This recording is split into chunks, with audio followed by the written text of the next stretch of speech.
বয়সটা ৩৯, কদিন পরে পা দিবেন ৪০-এ। তবে ক্রিস্টিয়ানো রোনালদোর কাছে তা নেহাত একটা সংখ্যা। তার সমসাময়িক অনেকে অবসর নিলেও এখনো ফুটবল মাঠ দাপিয়ে বেড়াচ্ছেন পর্তুগিজ বরপুত্র।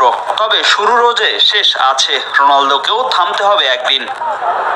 কিন্তু অবসর নয়, আপাতত উয়েফা নেশনস কাপ নিয়ে ভাবছেন রন। আর সময় হলে কাউকে না জানিয়ে নীরবে আন্তর্জাতিক ফুটবল থেকে সরে দাঁড়াবেন এই মহাতারকা। পর্তুগালের গণমাধ্যম চ্যানেল নাউকে দেওয়া এক সাক্ষাৎকারে এমন তথ্য জানিয়েছেন রোনালদো। এই মুহূর্তে আমি জাতীয় দলের আসন্ন ম্যাচগুলো নিয়ে ভাবছি। সামনে আমাদের নেশনস লিগ আছে, আর সেখানে আমি খেলতে চাই। আর আমি যখন জাতীয় দল ছাড়বো, কাউকে আগে থেকে কিছু জানাবো না। আমার দিক থেকে সিদ্ধান্তটা হবে সাবলীল। খুব ভেবেচিন্তে সিদ্ধান্ত নেব। 2016 ইউরোর ফাইনালে চোট নিয়ে মাঠ ছাড়তে হয় রোনালদোকে। এরপর তাকে দেখা যায় ডাগআউট থেকে ফুটবলারদেরকে দিক নির্দেশনা দিতে। সেই থেকে তার অনেক ভক্ত ভেবে নিয়েছেন বুট জোড়া তুলে রাখার পর কোচিং দিয়ে ফুটবলের সঙ্গে যুক্ত থাকবেন CR7। তবে তাদের জন্য হতাশার খবর দিয়েছেন রোনালদো। ফুটবল থেকে অবসর নিলেও কোচিংয়ে না আসার কথা জানান তিনি।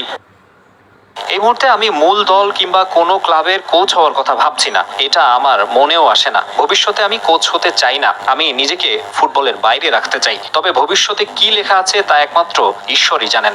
নিজের ক্লাব ক্যারিয়ার নিয়েও কথা বলেন রোনালদো। সৌদি ক্লাব আল নাসর থেকেই ক্লাব ফুটবলকে বিদায় জানানোর কথা জানান তিনি। 2023 সালে ইউরোপের পাট চুকিয়ে সৌদি ক্লাব আল নাসরে যোগ দেন রোনালদো। যদিও ক্লাবটিকে এখনো উল্লেখযোগ্য কোনো সফলতা এনে দিতে পারেননি 5 বারের ব্যালন ডিওর জয়ী এই ফুটবলার।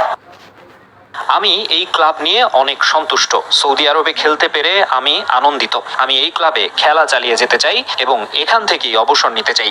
এদিকে চ্যাম্পিয়ন্স লিগের সর্বোচ্চ গোল দেওয়ার জন্য রোনালদোকে সম্মান জানাবে উয়েফা।